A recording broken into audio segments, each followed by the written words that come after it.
Today we've prepared a video that proves age is no barrier to crime, and that evil can lurk in the most unexpected places, in the most unexpected ways. Get ready to dive into the dark world of criminals, because today, we're taking a look at the 10 youngest serial killers in history.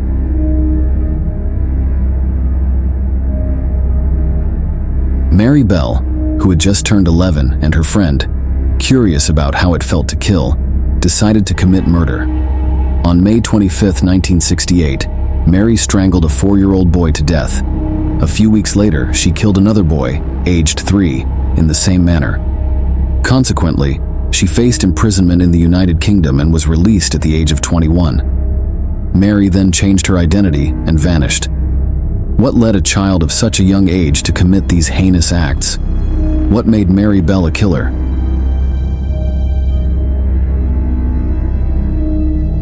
Amarjit Sada, under the age of 1, killed 3 playmates, including his sister and cousin. He beat them to death with a piece of wood. Amarjit was not punished by his family and remained hidden for a while. Later, after these horrific murders came to light, an arrest warrant was issued for him. According to Indian laws, a serial killer eligible for release at the age of 18, Amarjit was set free in 2017. His current whereabouts and activities are unknown.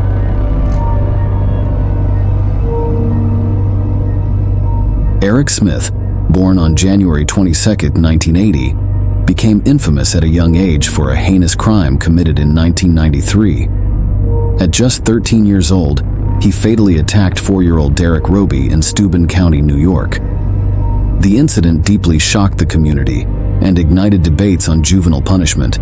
Smith lured Derek to a secluded area, brutally attacking him. The crime's brutality shocked locals, and Smith was quickly identified as the prime suspect due to his distinctive appearance and glasses. He confessed shortly after his arrest, and evidence firmly established his guilt. Smith's trial raised questions about how to properly judge juvenile crimes. He was convicted of second-degree murder and sentenced to a minimum of 9 years to life in prison, with the possibility of parole. After serving 28 years, he was released. An interview with his grandfather revealed that he had felt an immediate, harsh reaction upon seeing Derek, highlighting the community's shock and ongoing debates about juvenile justice, rehabilitation, and the potential for reforming young offenders.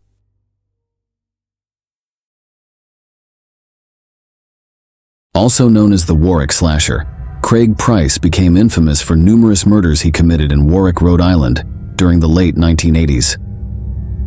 His crimes and the circumstances surrounding his case continue to captivate society and raise questions about the nature of evil and the complexities of the criminal justice system. Craig Price was born on October 11, 1973.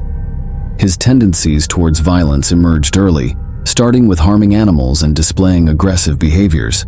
Price's cruel assaults began shocking the community in 1987 when he was just 13 years old. His first victim was Rebecca Spencer, a 27-year-old he encountered while she was jogging near his home. Price entered her home, attacked her, and left her lifeless body before fleeing. Shortly after, he struck again, this time targeting Joan Heaton and her 2 daughters, Jennifer and Melissa, in their home. He brutally attacked all 3 victims. As the killer remained at large, the Warwick community lived in fear. Eventually, suspicions led to Craig Price, who had a history of violent behavior and previous run-ins with the police. A witness's incriminating information led to his arrest, and he eventually confessed to his crimes. One of the most shocking aspects of Price's crimes was not just the brutality, but his age when committing them. At 15, he became one of the youngest serial killers in American history, igniting debates about the nature of juvenile violence and how the justice system should respond. Initially tried as a juvenile, he was ordered to be held in a juvenile facility until his 21st birthday. However, his violent tendencies continued, attacking other inmates and even killing one, leading to a re-evaluation of his case and a lengthy prison sentence in 1992. Price remained a controversial figure throughout his prison life, showing little remorse for his actions and continuing to be involved in violence behind bars. Despite his potential for rehabilitation, Price's actions and behavior have raised doubts about his likelihood of release. Fortunately, Craig Price continues to serve his sentence for his crimes in a Rhode Island prison.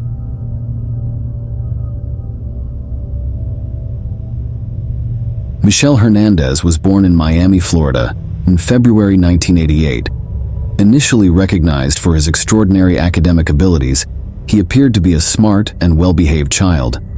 However, beneath this normal facade lay hidden issues that would later lead to a horrific crime. In 2004, at only 14 years old, Hernandez committed a violent crime that shocked the nation. He lured his classmate, Jamie Goku, to the bathroom of Southwood Middle School in Miami and fatally attacked him with a knife. Given the brutality of the crime and the young ages of both the perpetrator and the victim, the incident sent shockwaves through the community. The motives behind Hernandez's crime were widely debated. According to some sources, he had a deep interest in serial killers, regularly researching their lives and methods. His journal, filled with violent and disturbing writings and drawings, surfaced, suggesting that a desire for fame might have driven him to commit such a vile act. Following his arrest, Hernandez faced trial in 2008. The prosecution presented compelling evidence, including security camera footage and testimonies from classmates, which indicated that he had premeditated the crime. Despite being only 14 when he committed the crime, Hernandez was tried as an adult, sparking significant debates about the penalties applicable to juvenile offenders. In 2008, the court found Hernandez guilty of first-degree murder. He was sentenced to life in prison without the possibility of parole. The severity of the sentence, which was reflected in his tearful reaction, underscored the gravity of his actions and the court's belief that he posed a significant threat to society. The decision to impose a life sentence on a juvenile offender was highly controversial and brought the appropriate balance between punishment and redemption into question. Following his conviction, Hernandez made several attempts to appeal and overturn his sentence, arguing that his age should be taken into account. However, he never left prison and died there in 2021 at the age of 31. An autopsy report revealed that Hernandez, who was obese and had a heart rhythm disorder, faced tragic consequences from untreated mental health issues and the potential dangers of exposure to violent media.